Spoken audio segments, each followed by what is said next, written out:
This is cute vibe. I'm running a little behind this morning, so I'm gonna keep our intro like short and sweet so I can kind of get ready and hit the road to the office. But it's a Tuesday. I am heading into the office. We have to edit the vlog that goes up today first, and then yeah, we'll just work from there this afternoon. Riveting stuff. I wanted to show you this morning, I lit that, hold on, is that better?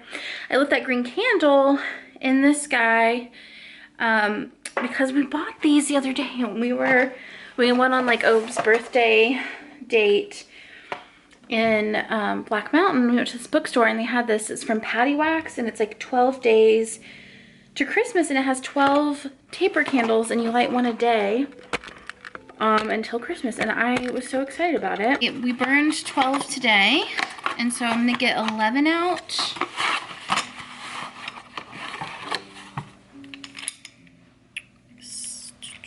So it gave us 2 ones, look, let's see, and no 11. So I'm just gonna use this one, I guess.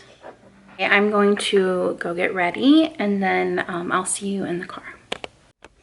All right, we're in the car. I forgot to actually get ready. I just kind of put my hair up and did a bun, but I have my oh shit kit in my car, so I'm just gonna like quickly do eyebrows, and I think I have some perfume or something. I don't know what scent I have in here, but I'll put that on too. It's been like I've been like flustered this morning, like just feeling like rushed, like I'm running late. I know that I make my own schedule, but like we have a Christmas concert tonight with the kiddo, and I have like just things I need to do, you know, things to get done today. It's like hard to be present sometimes when you have things you gotta do. I have this from Simpered. It's like Rag and Bone is the brand, and the scent is amber. It smells like fall. The first thing I want to do when I get to the office today is kind of reset up my desk. I have I bought like this monitor stand, and then I bought like a mat, and then there's just like little things that kind of bug me about my little desk setup, so I just kind of want to do like a little refresh, organize it better. It is, I've been there like, I think if I were to guess, I would guess like 1.5 years now, so you know, it's like a good time to do a little refresh. So I'm gonna do that today, and then I'm also just gonna get to work, and we're gonna talk about my entrepreneur story, just kind of like my journey, all the different kind of businesses I've had and jobs I've started, and how each led into another. Some of you may have heard this before, so it might be boring to you. You know, I feel like it's helpful to share. But anyway, that's what we're gonna do. We're gonna head into the office right now and get started on our day.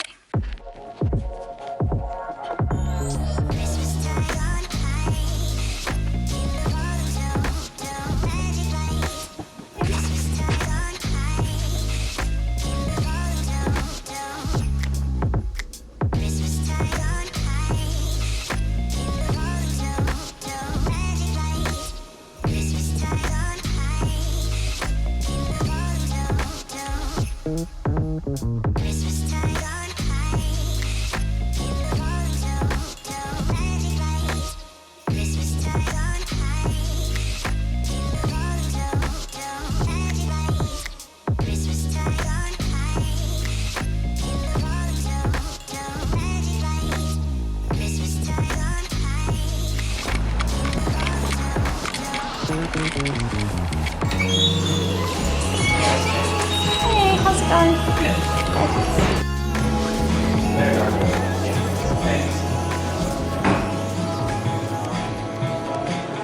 Okay, so I went and got my coffee, chatted with Obes for a few minutes, but came back so we could have coffee together and talk about my entrepreneur journey. Entrepreneurial journey. here's my career path. It feels a little bit like self-gratifying. I don't know the word for it. It feels like a little like, yeah, self-gratifying to share your story, like to share my story here. But the question I get asked probably more than any other question is, how did I find the Enneagram? How did I start working with the Enneagram? And it is a pretty long journey. Like it's a journey. That's the easiest way to say it. It's been a journey. So I thought, why don't we just like sit down and I'll tell you everything. So I studied in college a mixture of photojournalism and creative writing. I, at the time, wanted to work in a newspaper. I wanted to do like National Geographic was like my dream job. Not because I thought like sleeping in tents and the woods would be nice, but more so I just wanted to travel and photograph and write about what I saw. That being said, I watched a documentary about National Geographic and it was a lot more rough in it than I was prepared for or will ever be prepared for. But I still was like, I'd like to work in a newspaper or a magazine. So I got an internship with a small town newspaper and I was the only photographer on staff, and I photographed everything they needed and was training their journalists to be photographers as well. And through that experience, I really realized like photojournalism isn't for me, like because there's a lot of being where people don't want you to be. You know, you're documenting a car crash or you're documenting a house fire, like things where, or even things like graduations, like I always felt in the way. I always felt like this isn't what people want. I think the job is very important, but I just couldn't get over that sense of like, I'm inserting myself. And at the same time, you're not supposed to interfere, right? So you're supposed to just document and not interfere. And that's something that I found really difficult. So all of that to say, I got disillusioned the summer before my senior year doing that internship, and I got asked to shoot a friend's wedding and was like, oh, I could really get into this. So I started shooting weddings my senior year of college, and then when I graduated, I moved to Wilmington, North Carolina, and I was working at a coffee shop while also, I worked at a coffee shop all through college, and then I worked at a coffee shop in Wilmington while I was building the business to be a wedding photographer. And I did that for several years, 6 years. So as a photographer total for 6 years. I really did weddings all the way through, but I transitioned my business several years in to do mostly boudoir photography, which is like photos of women, for women or for their partners. That I loved because it brought in like body image into the picture. I was able to talk to people about like who they are, how they feel, what they like about themselves, what they don't like about themselves, like what they want to highlight. So it kind of got deeper. I'm also not a romantic, so photographing weddings was kind of hard for me because I am just not a very romantic person.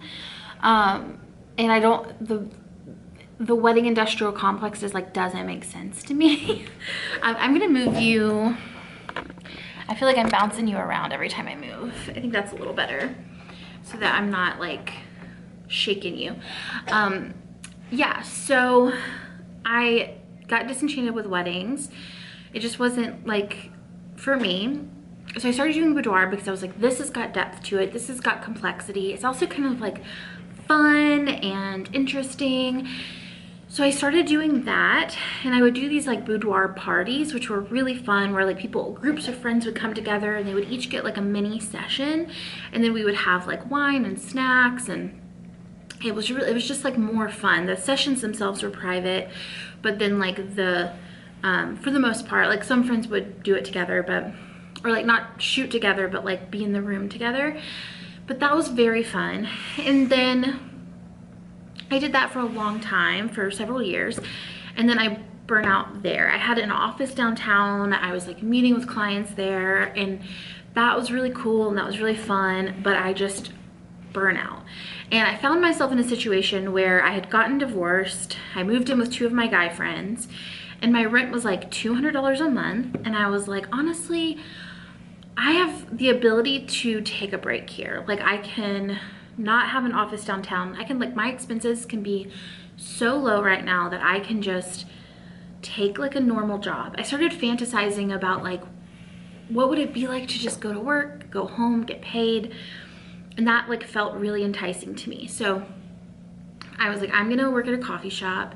And I applied at a coffee shop, and I very quickly like became the manager, or like one of the managers, and because that's like my personality. And so that job became kind of more demanding than I like originally intended. And I didn't let any of my other work go because it just didn't pay enough to like meet me where I had been before, you know, financially as a photographer. So I was finding myself overworked and underpaid. And so I was working from like 6 in the morning to like early afternoon at the coffee shop. And then I would work afternoon to night as a photographer. And this worked, I made this work for a while, I think probably like a year.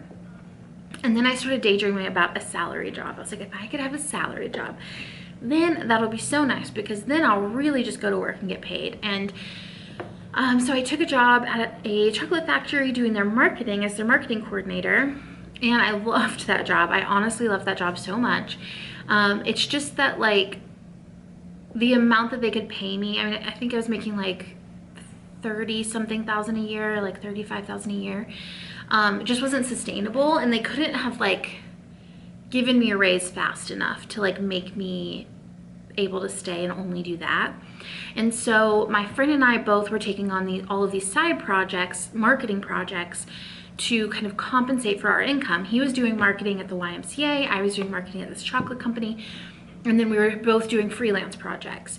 And one day we were having lunch and we were like, why don't we work together? Because we were helping each other anyway. And so we started a marketing agency. This took us, I think it took, I don't know, like maybe 6 months to like really, from conception to leaving our jobs. But we started the agency together. We did that for a year, 2 years, maybe? Oh gosh, I need to look at my timelines so I can tell you the truth. I'm just guessing, just to be clear, I'm guessing years here. So we did that for a while. The thing about marketing, it was social media marketing specifically. So we would write captions, I would take photos, we would do, you know, all the strategy, the analytic reports, all of that. And it was very hard. It's hard to manage social media for other people because they have really specific ideas of what they need, even if it's what they want, even if it's not what they need. And so that would be really tricky. And then I just felt very like overworked and underpaid again. And honestly, like way out of my zone of genius, like not out of like what I knew. Like obviously social media is something I know and I can do well, but it's not something that like gives me life or breathes life back into me. It was very much like, this is a job, and a job that I understand and can do well. So all that to say, I did that with him, but eventually like I grew weary and needed something more meaningful to me. And so I told my friend, I was like, I love you. I like loved working with him, but I was just like, I need to get out of this like marketing world. And I really want to work one-on-one with people. I want to work with people as a coach, helping them to kind of recover and prevent burnout and like set goals and manage their time. Like these are things that like I want to help people get their work into the world and like do what they love to do. So I started a coaching business, and I was helping people with time management, which I would say is like 100% my zone of genius. Like getting more work out into the world, that is like 100% my area of expertise. Like if you would let me work the puzzle of your life, oh, that's my dream. Like I love it. So I did that for a long time and I loved it so much. And in the process of doing that, I found the Enneagram. And I found the Enneagram and I was searching my own type, trying to figure out what my type was. And it took me a long time to type myself. But as I was doing it, I was researching all the numbers and I was just trying to understand them. And I was bringing that into my coaching work because the Enneagram gets underneath our behavior. So if I'm trying to understand, why are you undercharging? Why are you overworking? Why are you struggling to manage your time? And then the Enneagram can say, well, this person feels like they have to be helpful in order to be loved. Well, then we can go much deeper, much faster, and we can start to really like do some good stuff in there. So I started bringing the Enneagram into that. At the same time, I had started a day planner subscription service, which I honestly still miss. I miss having the day planner myself, but I also miss doing that work. I daydream about bringing it back all the time. I don't know if that's what people would want from me or if that's like sustainable for my business right now, but I loved doing that so much and I still think about it. But basically you got a new day planner in the mail every month, and it was basically just like my dream planner. It had a journal prompt every day. It had a little place to track like your water intake. It had an hour by hour place for you to write down like time blocking if you wanted to. It had everything I ever want. I also had like a monthly planning, a quarterly planning section. And the idea is like, they weren't very fancy. They were very much like flimsy, which I liked, like, because I didn't want it to feel like you had to like do this perfect thing. Because sometimes when we buy these like beautiful notebooks and we never use them because we feel like everything we put in them has to be meaningful, I wanted it to feel like you could tear it up or draw on it or fold pages in it, and then also that like you would get a new one in the mail every month, so then it would remind you to engage with it as well. So I did that for a year and I loved it. I'll try and find the old promo video that we had for it and I'll put it in if I still have it. Hi, we're Journey Books, a subscription service for your day planner. We send a new book to your doorstep every single month. This allows enough room for it to be spacious and customizable, while also including all of our best tools for productivity and personal growth. It also allows for that fresh new planner boost every single month when you get your new book in the mail. Each book is dedicated to a different area of personal growth, allowing you to create a new positive habit every 30 days. Incremental, sustainable growth that is not only long-lasting, but gentler on yourself in the process. The books are backed up by a private members-only website, rich with video content aiding you in the use of the book itself, as well as each month's assigned growth topic. We're demanding more from our day planners and giving more grace to ourselves in the process. Join us today in the Journey Book Revolution and make 2018 the journey of a lifetime.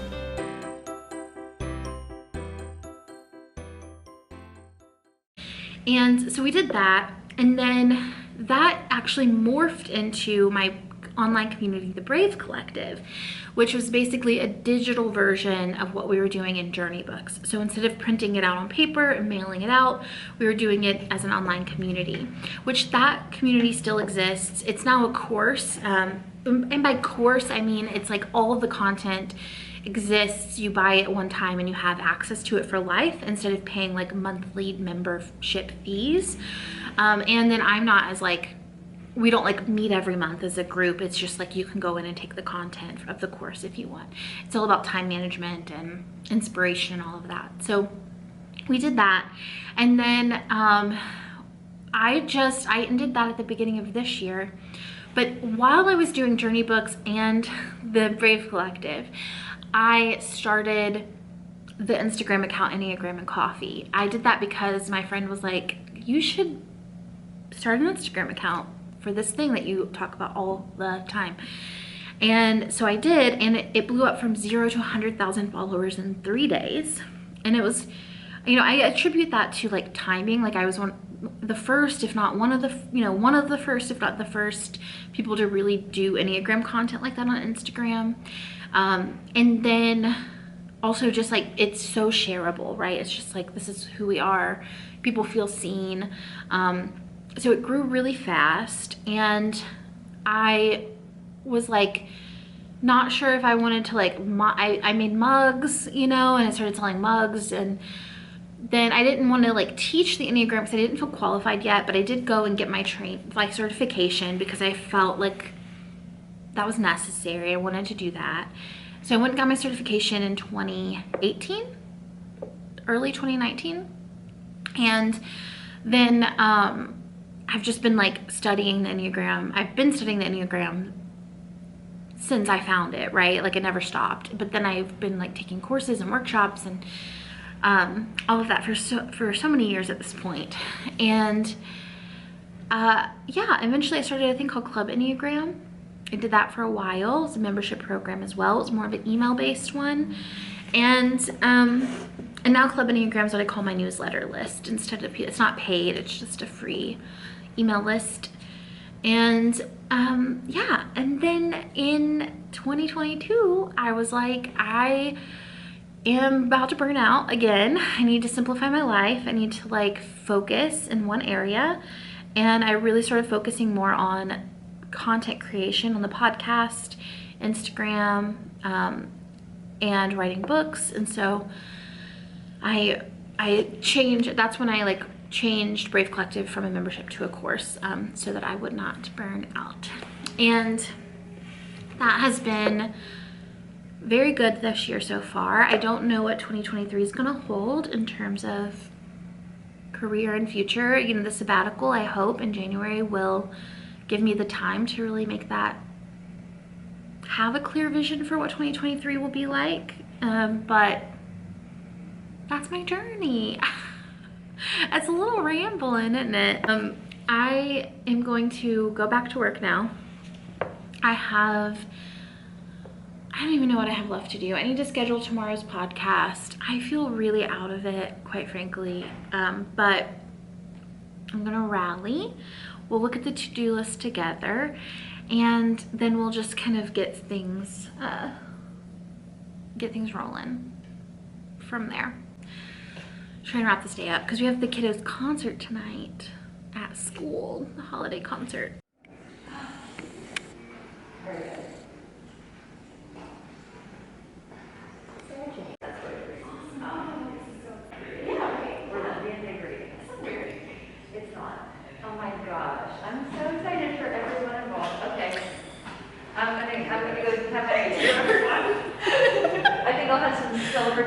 Oh my gosh, that's such a better energy than my like, oh, do I want to? Like, I don't know. Like, it's like, I'm like, oh, she needed that. That was right. Yeah, thank you so much. Yeah, so It's all happy, very great. sweet. It's all very touching. endearing. I'm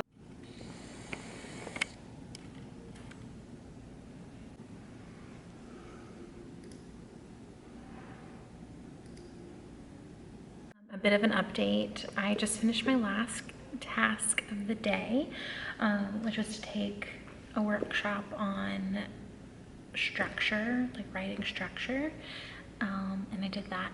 And in the process, I was like, man, I am obsessed with my new Notion dashboard, and I just wanted to give you like a quick tour of it, because I'm just like really proud of it. Okay, I'll show you. Okay, so this is the general overview. Right here we have my to-do list, and I type that up in the morning when I come in. This is my project management section. So like when I click on content ideas, I have like all of my ideas for all of the things. And if you have YouTube suggestions, just let me know. And then I have my CEO days. That's my task list for things to do on Friday. Same thing for Monday. And then this is like current essay. So I want to write an essay every week. So this is like what that's going to look like. And then these are all the websites I visit most frequently. And the cool thing is they open up in separate tabs. So like if I go to Google Drive, just opens up in that tab. And then same thing for like YouTube, etc. So that is that. It's very simple. So that's that. I love it. I think I like it better than Identity, which I didn't yesterday. If you watched yesterday's vlog, I was grieving. But if you have a Notion and you have things that you like to keep on your dashboard, I would love to know, because I'm like all for optimizing this thing. I'm gonna close out my work day and then I think go ahead and head home for the day. So just in case you're wondering.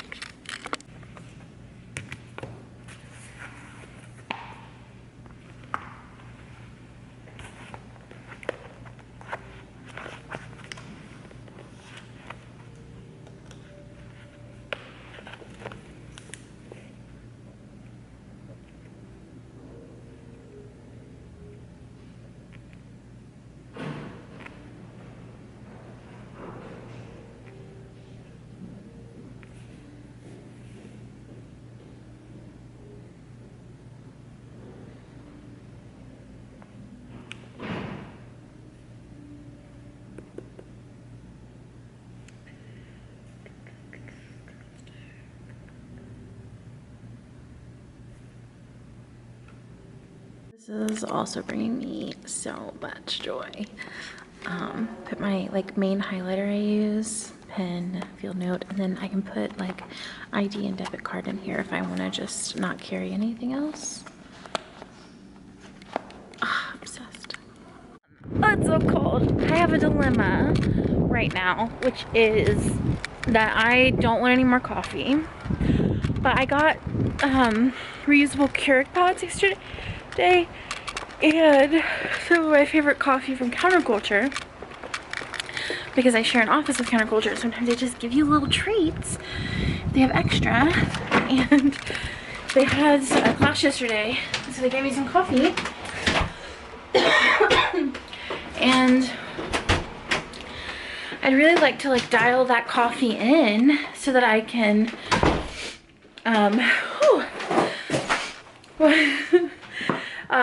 just see how it goes, see how if I like it, because I haven't done the whole reusable Keurig thing because I don't know if I'm gonna like it or not, if that makes sense.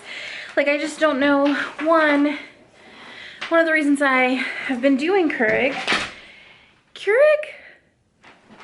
I don't know. One of the reasons I've been doing it is because the coffee is like not as, it's darker roasted, it's longer off roast, meaning it's older, so the caffeine just doesn't like hit as hard, and I think they do less caffeine per cup than I would do, like if I were doing a pour over. So in general, it just like doesn't hit my anxiety as hard. However, it's bad for the environment, which drives me nuts. And there's really good coffee in the world, and I love it. It just gives me anxiety. I need to put these dishes away. It's the last thing that I want to do. I really, truly don't want to do it, but it's going to drive me nuts. And I can't live like that. I'm gonna just bribe myself. I'm gonna put my headphones on, put a YouTube video on, and then just pretend like I'm not doing this. Yeah, that's the plan.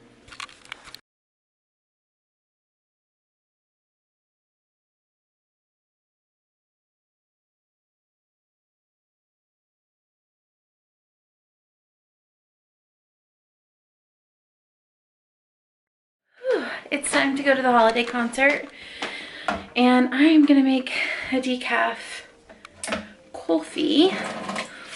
And Shannon Schottler, if you're watching this, thank you for my comfort mug. I hope that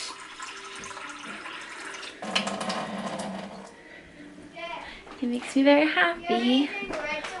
And yes, I am using it as a travel mug, and that's fine. Don't judge me.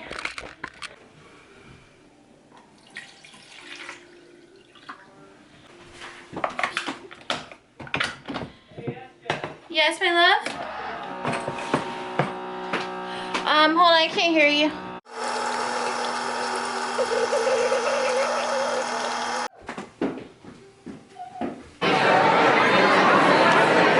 He looks just like you, oh my gosh.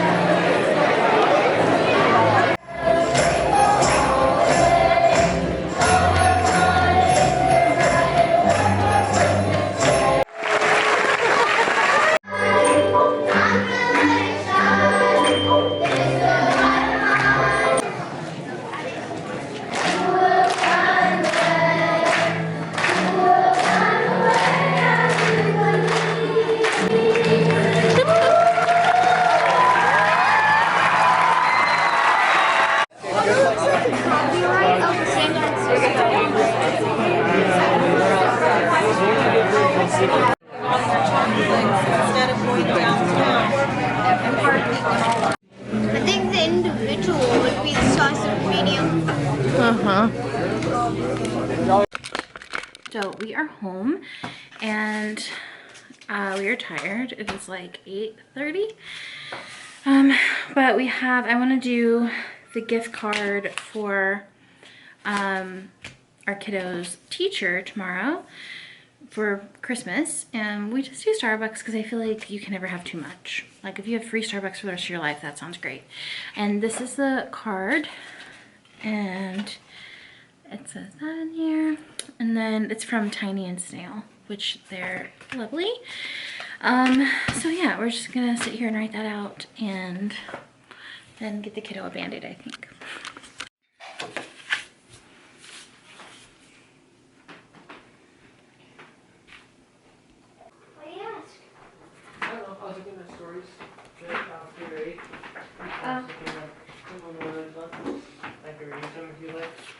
It is 9 p.m. It is my bedtime. We have made the card.